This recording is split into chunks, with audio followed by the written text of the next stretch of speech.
listener production. A warning. This episode contains descriptions of violent crime, sexual assault, and crime scenes. Please listen with care. In 2006, Lee Patrick Torney, a former associate of Melbourne underworld figure Carl Williams, disappeared without a trace. As with many of these cases, it's police-led information that takes the investigator to a particular area. Almost a year later, forensic anthropologist Dr. Soren Blau was strapped into a harness and lowered into an abandoned mineshaft near the old gold mining village of Chewton. In this mineshaft, when we were lowered down, there was a ledge where under that was a hole and then a drop, so that, the shaft went even further. Among the dark and dust, she examined the secret clues hidden inside and on the surface of bones, and documented their revelations about injuries and the circumstances of a death. The deceased individual's skull was in fragments, and very much like a jigsaw puzzle, you can't see the picture until the fragments are reconstructed. And it was upon reconstruction that it was extremely clear that at the back of the deceased's head was a patterned injury. It tells me a lot about the fact that there's been quite a specific force that's been applied to the back of that person's head. Soren also takes us inside a case that changed forensics forever. It began in a Welsh cemetery at midnight, with the first ever exhumation of a murder suspect in the United Kingdom. It ended with a serial killer being unmasked through another first in forensics, the use of familial DNA. My name's Liz Porter. I'm a journalist, true crime author, and forensic science obsessive. I've spent my career uncovering how forensic science cracks the toughest cases, writing 3 books on the subject and earning a PhD in the history of the Victoria Police Forensic Science Lab. Join me as I sit down with the world's top forensic experts and discover how forensic science is convicting the guilty and exonerating the innocent. Paul Chewton and I, the forensic archaeologist, were standing in the hole. We were working under the tent, which was protection both from media but also the element. It was, minutes before midnight, and we were doing our expertise in the grave. And then just as we kind of used our trowel to reveal the nameplate of Cap'n, there was an almighty boom of thunder, and it really was like some setting out of a horror film.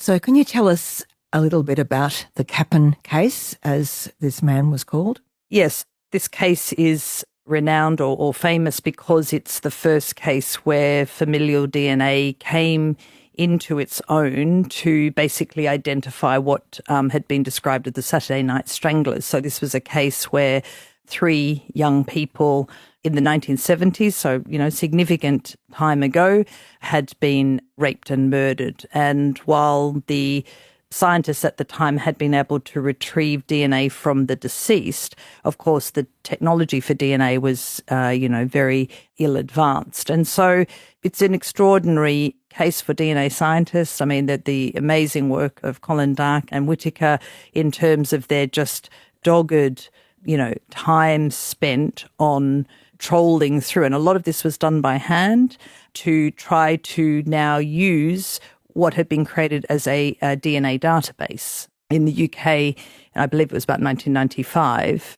And so, basically the long and the short is that through some excellent policing, which again was around, you're in a small village in Wales, there'd been a lot of work done. The policing had narrowed it down to the fact that they were confident that the offender probably did come from the local village.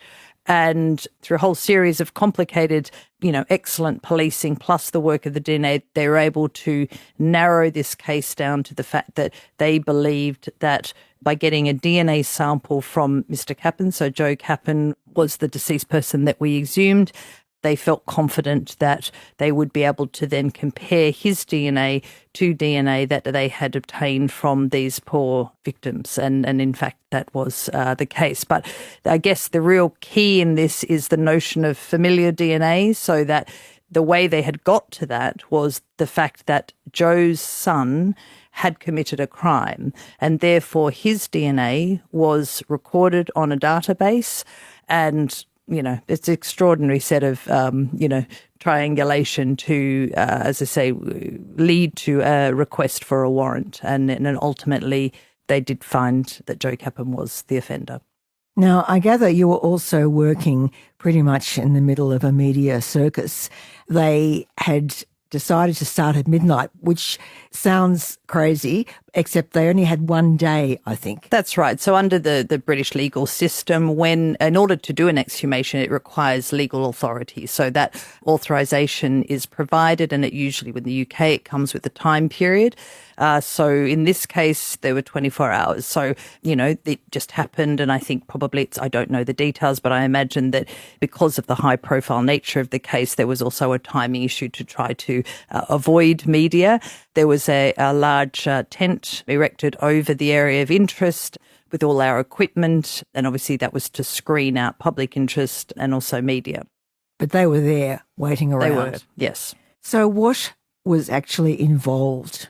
Our role as forensic experts was to do an exhumation, and we'd been told that the person of interest was buried second under. So you'll be aware in cemeteries, you may be first buried, but you also might be one or two or three down, depending on the age of the cemetery.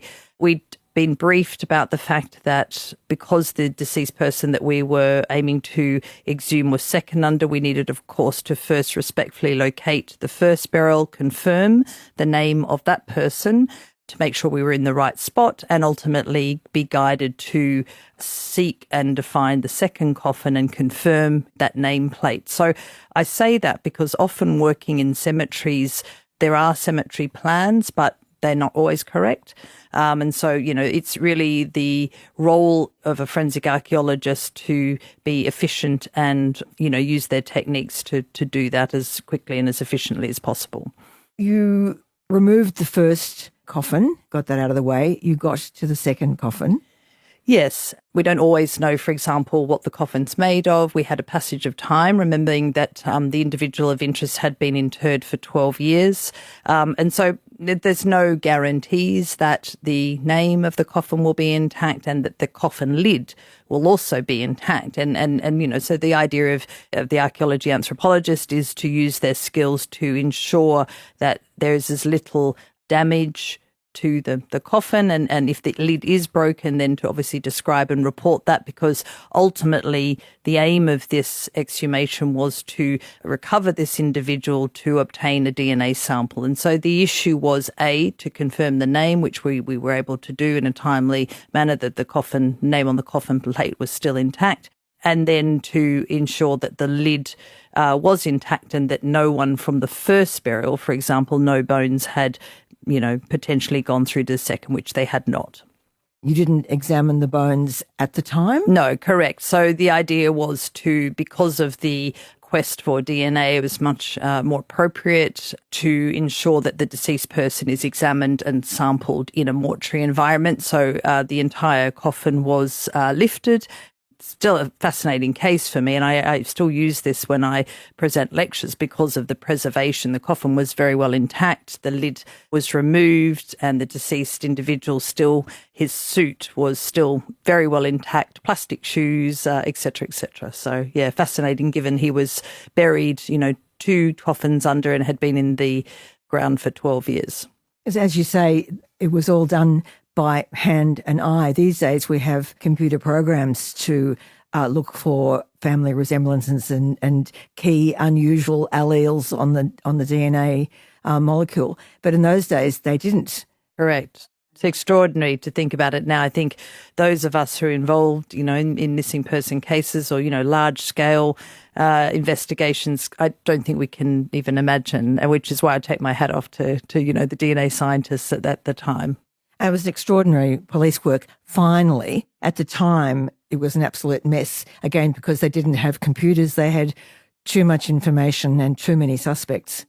But as you say, unlike on TV shows, you didn't know at the time how important this case was. It was only afterwards. Correct. That you were told. The coffin was taken back to a mortuary, and for Paul and myself as the forensic archaeologist and anthropologist, that's really where our role stopped. It was then examined by a forensic pathologist and samples taken. I mean, it was a privilege, obviously, to be in the mortuary, as I said, to observe the preservation and, of course, realise that the sampling for DNA was not going to be an issue. But it wasn't your job to actually break into the bone and Correct. take out the DNA? No, neither Paul or I were involved in the sampling for DNA. So that's a job for a DNA expert to do? Yes, it's an interesting question. In that case, yes. In my role now, it's very much the case that forensic anthropologists are involved in the examination of deceased persons to then select the appropriate skeletal or dental element for DNA. So that is a shift, and it does depend on the context. This was a long time ago. I think forensic anthropology, as I said, was very much in its infancy. Certainly that sort of work fell to either the forensic pathologist and or the DNA scientist. But increasingly now in my role as forensic anthropologist, work very closely with DNA scientists, but mostly it's the forensic anthropologist who's working in the mortuary. And you knew beforehand that there were 3 sets of remains in this grave. You were hoping, as it turned out, that the coffins would be intact.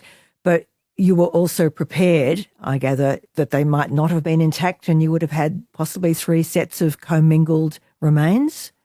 Yes, that is possible. I've certainly undertaken a number of exhumations where you get, a number of problems. For example, rising groundwater in a cemetery can lead to, obviously, the destruction of the coffin. That has an impact also on the deceased person and the likelihood of getting DNA. Of course, technology has improved significantly. So in terms of planning for an exhumation, as a forensic archaeologist or anthropologist, we do quite a lot of background work before we even go to the cemetery. We're interested in the cemetery plan, as I mentioned. How accurate is that plan? In some cases, people are buried in areas that are actually unmarked for various complicated reasons. We're interested in the soil type. The soil type has an impact potentially on the preservation of the coffin, but most importantly, of course, the human remains and ultimately what the forensic anthropologist can say about that person, and then, ultimately going down to the success of extraction of DNA. So it really does depend on the case, on the question. But as I said, as was the case in Wales, because we were working on the second coffin, it was important to what's called shore up the edges. It's an occupational health safety issue. We don't want the sides of the grave falling in as you work. So shoring is something that cemetery diggers do all the time, and often in exhumations we work very closely with cemetery diggers. They're very, very experienced. A cemetery digger, for example, will often use a machine to literally use the excavator to take off the top before the more, I'd say, delicate work of the forensic archaeologist actually hopping in the hole. But you have the skills from your experience as someone who's worked on war crimes that if all the bones had been commingled, you still would have been able to do your archaeological jigsaw puzzle and assemble 3 sets of remains. Yes, it's very much the role of the forensic anthropologist to confirm that there is evidence of what we call commingling, as you've said, where the remains of one individual might be mixed in, commingled with 2, 3, 4, possibly hundreds, depending on the context. And then using an understanding of, it might be anatomy, it might be the age or sex of the person, depending on the body area. It might be differences, as we know, between what we call gracile, so quite slight, versus a very robust person. It might be pathology. It might be individual traits, et cetera, to separate those individuals. Sometimes it is impossible. So that's where we then go to DNA sampling to help what we call reassociate skeletal or body parts with the whole.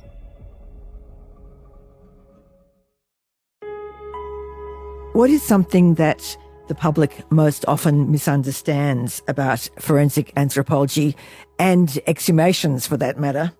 Probably the biggest misnomer about forensic anthropology is the speed at which the examination and ultimately the results occur. As we know, we watch bone or silence witness and everything happens in 35 minutes or 40 minutes. Certainly not the case. Often, depending on the complexity, as I've mentioned, a whole lot of variables that might make the case and the recovery and therefore the examination complex, that may take days, weeks, it really depends. And I think the other misnomer is that forensic experts, whether you're a forensic archaeologist, a forensic anthropologist, a geneticist, nobody works in isolation. The entire process is a team event, including the investigators, so the police agencies, and that I don't think is borne out very well in television shows. Usually the beautiful forensic anthropologist saves the day. So that's, that is a misnomer. I think probably the other misnomer is that forensic anthropologists only work on sort of high profile cases. I mean, our role and responsibility is to examine any evidence of remains that are thought to be human in the first instance and provide information ultimately to families or to the court. What drew you to forensic anthropology in the first place? Well, when I went to university, I really wasn't very clear as to what I would study. I did an arts degree, and during that arts degree, I studied archaeology and French.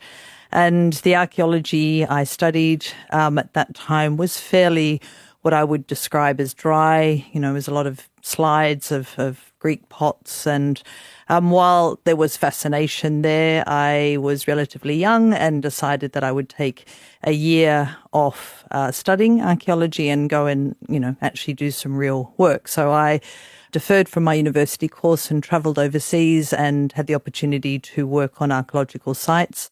At that time, I visited Israel and I worked at a site called Bashan, which is one of the sort of most well-preserved Roman sites in Israel, dating back, to the 3rd millennium. And it was a fascinating experience. It was just completely fortuitous that during the excavation, we came across human remains. And I think that really, for me, was a pivotal moment. And while, we didn't at that time get the opportunity to remain on the site to excavate the remains, I think something was very much opened in my mind about the, fascination of the fact that human remains survive. And for me, that was far more interesting than, the pots and the gold.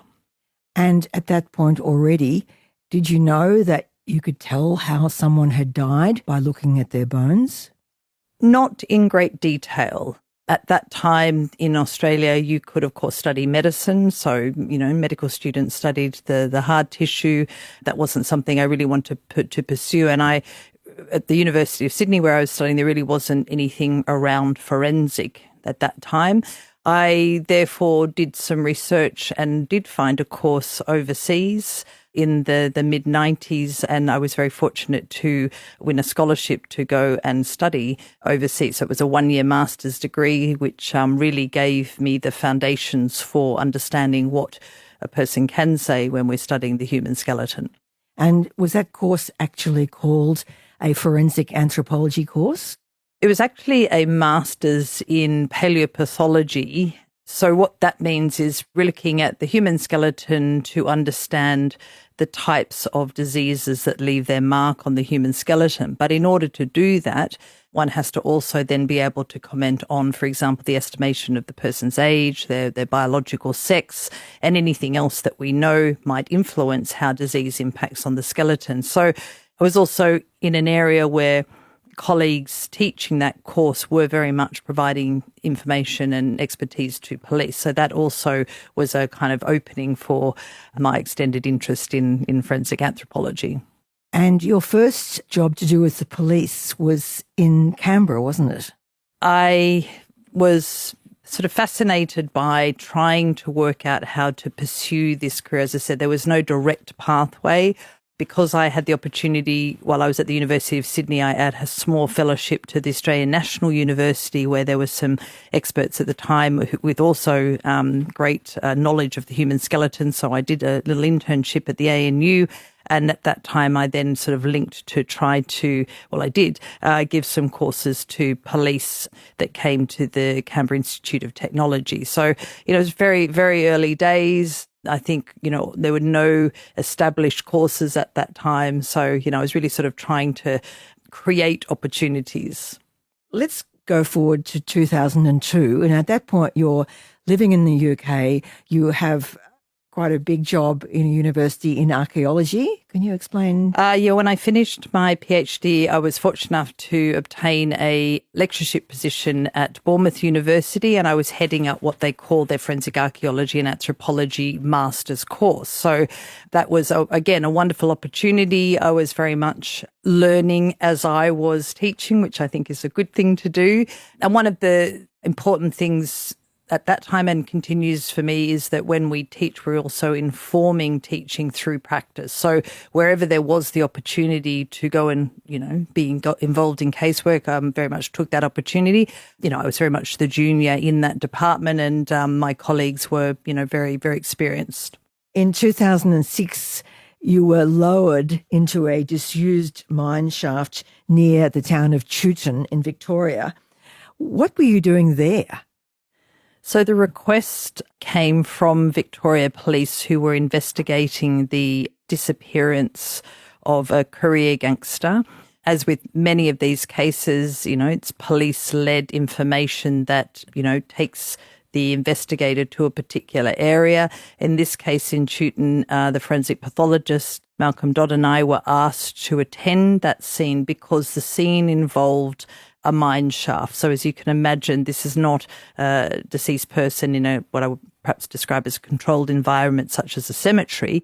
These are, it was a relatively deep shaft, and the allegation was that the victim had been disposed of down this mine shaft. So as a forensic anthropologist, my role was to enter into that mine shaft and to do a recovery, which is part of our everyday business. And the body or skeleton that was expected to be there was a guy called Lee Patrick Torney, who was an associate of Carl Williams, who is, of course, a famous name in Melbourne, at least, because of the gangland wars. How deep was the mine shaft? So how far down were you lowered? I can't remember the exact depth, but I do remember that we had to work with SES to, do the descent in a proper and safe manner. So it wasn't just a ladder propped up against the edge. As you can imagine, a mine shaft is, relatively deep.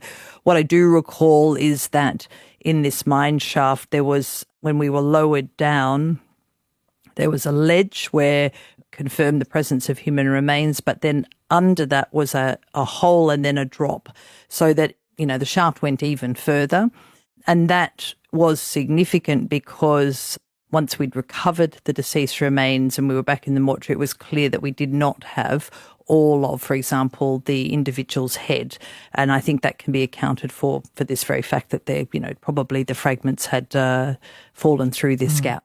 Why was it so important that a forensic anthropologist rather than a crime scene officer do this job? It's a very good question and something I talk about a lot. In this case, you have a number of variables. So probably the most significant one is time. So the time in which Mr. Torney was last seen was about 1.5 years ago. So we've got a passage of time.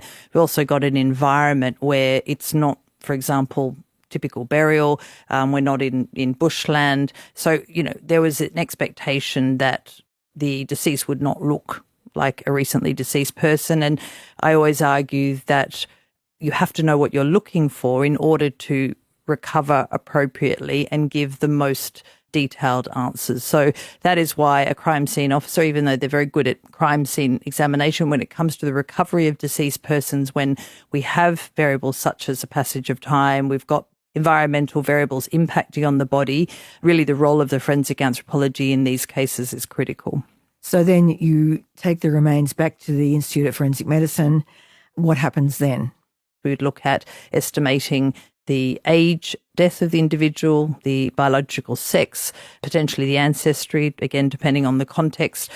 in this case, because of the information provided by police that there had been a crime committed, we're also looking for evidence of any impact, defects, trauma to that individual. You described at the time seeing clear tool marks on the skull fragments.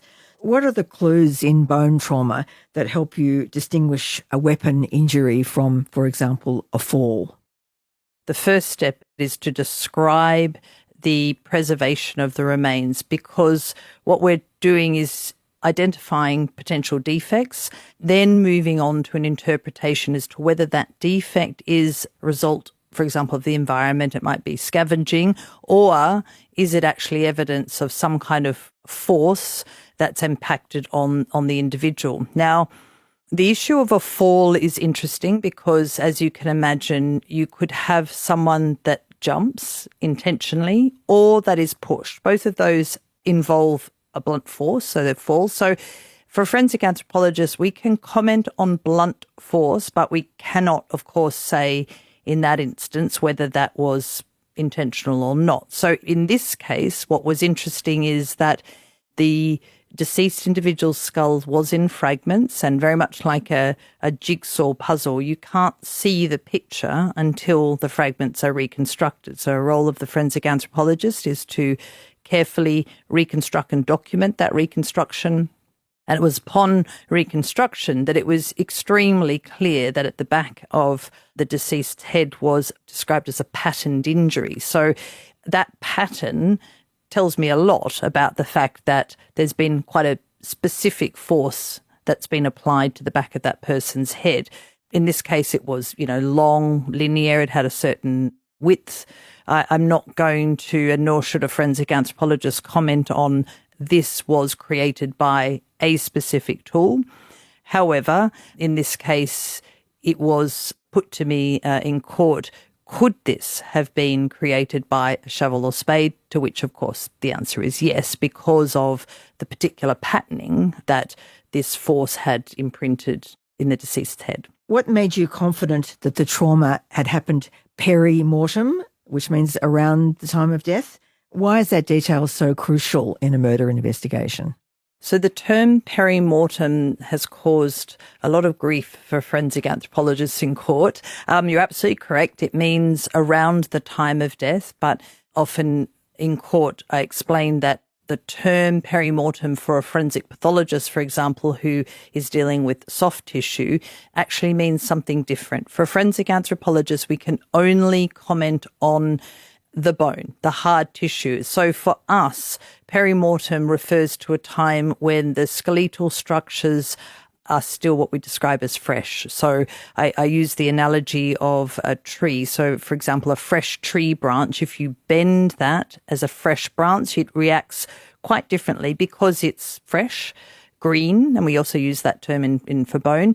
If the tree branch is completely dried out and has been there for many years, when you bend it, it snaps, it breaks differently. So too does the human skeleton. If the bone has lost its moisture content, that is, the person's been deceased for a very long time, that will behave differently, even if, the remains are scavenged or something falls on the deceased. The complexity for the discipline is that period of peri-mortem is very broad. So it may be weeks, it could be months, depending on the environment in which the person's been disposed of or buried. It might be the age of the person, whether they were taking drugs. And that's why this importance of the scene and the description of the entire environment is so critical.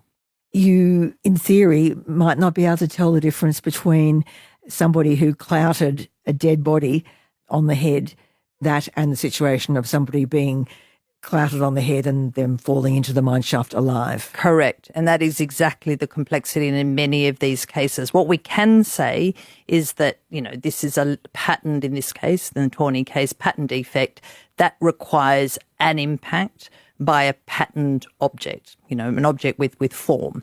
Whether that happened when Mr. Torney was alive, whether Mr. Torney had a heart attack, whether Mr. Torney was shot, and I'm not saying there was any evidence of that, but sometimes we know that people can be shot. There's no evidence on the skeleton, soft tissue decomposes, then the person's struck. And there lies the complexity for forensic anthropology. But police did have some kind of information that he had in fact been correct, clouted on the head and sent hurtling into the mine shaft. That's exactly right. And this is why the police investigation, I go back to, this really is teamwork, and the information provided to the forensic expert is critical. Now, when that information is provided is also important. We know there's lots of discussion now about bias. Forensic anthropologists should do their examination just with the information. But of course, that detail is critical to then addressing the question, is it possible that Mr. Torney was struck with a shovel or a spade? Yes, it is possible. Why? Well, because the width and the form of the patterned injury is very in line with the shape and form of said shovel spade. So these days, with all that awareness of contextual bias, are you given the police scenario information immediately or later after you've done some kind of initial? It really depends, Liz. And I think, we speak a lot, I think, academically about what would be best practice, but we know that, and no disrespect to police, often they're very keen to say, well, the missing person's there's a female, elderly female, and what do you think of that skull? So, you cannot now be biased when you're looking at this skull to think, oh, elderly female. So, this is difficult, but, part of our responsibility now as professionals when we write the report is in fact now to be overt. I was told by Policeman X prior to examination that the missing person was an elderly female. So you've been overt about the fact that there potentially is bias. I mean, that's obviously a made up example. More weight perhaps is these cases where there's issues of alleged violence to an individual. So how you get information and when and how we record that is absolutely critical to ensure that the evidence and opinions we give are, suitable and appropriate. Well, thank you so much, Soren. And also next time I need help with a jigsaw, you're the one. Thanks, Liz.